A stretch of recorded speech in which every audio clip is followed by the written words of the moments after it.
ஒரு செகண்ட், இந்த வீடியோவை ஸ்க்ரோல் பண்ணாம அப்படியே நிப்பாட்டுங்க. உங்க குழந்தை சாதாரணமா இருக்கிறப்போ ரொம்ப அமைதியா அன்பா பேசுறாங்க. ஆனா அவங்க கையில இருக்கிற மொபைலை நீங்க பிடுங்கின அடுத்த செகண்ட் அவங்க முகம் எப்படி மாறுதுன்னு கவனிச்சிருக்கீங்களா? பயங்கரமா கோவப்படுறாங்க, பேச மாட்றாங்க. இது போல அதிகமான வீட்ல நடக்குது. இது சாதாரண கோபம் கிடையாதுங்க, அவங்க மூளை ஹேக் செய்யப்பட்டிருக்கு.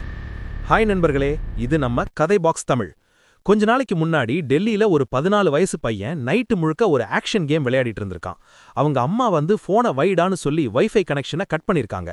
அடுத்த செகண்ட் என்னாச்சு தெரியுமா? அந்த பையன் கிச்சன்ல இருந்த கத்தியை எடுத்து அவங்க அம்மாவையே அட்டாக் பண்ணிருக்கான். இது நியூஸ்ல வந்த உண்மை சம்பவம். பெத்த தாயையே தாக்க தூண்டுற அளவுக்கு அந்த கேம்குள்ள என்னதான் இருக்கு?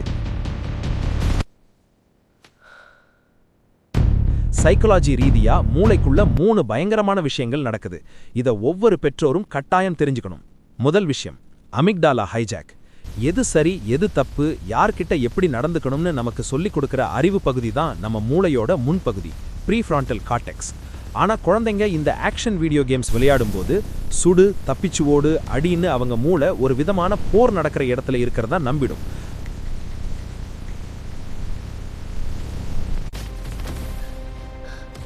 அப்போ என்ன ஆகும்னா, மூளையோட ப்ரீஃப்ரான்டல் கார்டெக்ஸ், அதாவது அறிவு பகுதி மொத்தமா ஆஃப் ஆகிட்டு ஆபத்து காலத்துல வேலை செய்யற அமிக்டாலா அப்படிங்கிற மிருகத்தனமான பகுதி ஆன் ஆகிடும்.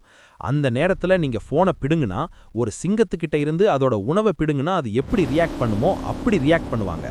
இதுக்கு காரணம் அவங்க வளர்ப்பு இல்ல, அவங்க மூளையோட கெமிஸ்ட்ரி. ரெண்டாவது, படிப்பில் கவனமற்று போகுதல் மேலும் சூதாட்டமான நிலை. இத வேரியபிள் ரிவார்ட் சிஸ்டம்னு சைக்காலஜில சொல்றாங்க. குழந்தைங்க விளையாடுற கேம்ஸ்ல திடீர்னு ஒரு மேஜிக் பாக்ஸ் கிடைக்கும். உள்ள என்ன இருக்குன்னு தெரியாது. ஓபன் பண்ணா பெரிய கன் கிடைக்கலாம், இல்லன்னா ஒண்ணுமே இல்லாம போகலாம். இது அப்படியே கேசினோல நடக்கிற சூதாட்டம் மாதிரி தான். எப்ப ரிவார்ட் கிடைக்கும்னு தெரியாத அந்த எதிர்பார்ப்புல அவங்க மூளையில டோபமைன் அப்படிங்கிற சந்தோஷ ரசாயனம் வெடிச்சு செதறும். கேம் கம்பெனிக்காரங்க வேணும்னே உங்களோட குழந்தைங்கள சூதாட்டக்காரர்கள் மாதிரி மாத்துறாங்க.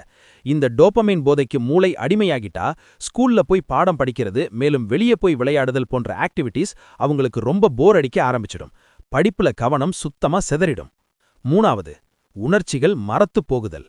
ஆம், ரொம்ப ரொம்ப ஆபத்தான விஷயம் இதுதான். இத டீசென்சிட்டைசேஷன், அதாவது உணர்ச்சிகள் மறத்து போகுதல் என்று பெயர். கேம்ல திரும்ப திரும்ப ரத்தம், கொலை, துப்பாக்கி சூடுன்னு பார்த்து பார்த்து மத்தவங்க கஷ்டப்படுறத பார்த்தா பரிதாபப்படுற அந்த எம்பத்தி அவங்க கிட்ட இருந்து அழிஞ்சிடும். நிஜ வாழ்க்கையில யாராவது கீழே விழுந்து அடிபட்டா கூட அவங்களுக்கு வலிக்குமேங்கிற அந்த உணர்வு இந்த குழந்தைங்களுக்கு வர்றது ரொம்ப கஷ்டம். இது எதிர்கால சமூகத்தையே ஒரு எந்திரத்தனமா மாத்திடும். சோ கொஞ்சம் அவேரா இருக்கிறது நமக்கும் நம்ம சமுதாயத்துக்கும் சிறந்தது. இப்ப நீங்க சொல்லுங்க, உங்க வீட்ல குழந்தைங்க ஒரு நாளைக்கு எத்தனை மணி நேரம் மொபைல் பாக்குறாங்க? இல்ல எந்த கேம் ரொம்ப அதிகமா விளையாடுறாங்க? கமெண்ட்ல சொல்லுங்க. குழந்தைங்களோட எதிர்காலம் பெற்றோர்களாகிய உங்க கையில தான் இருக்கு.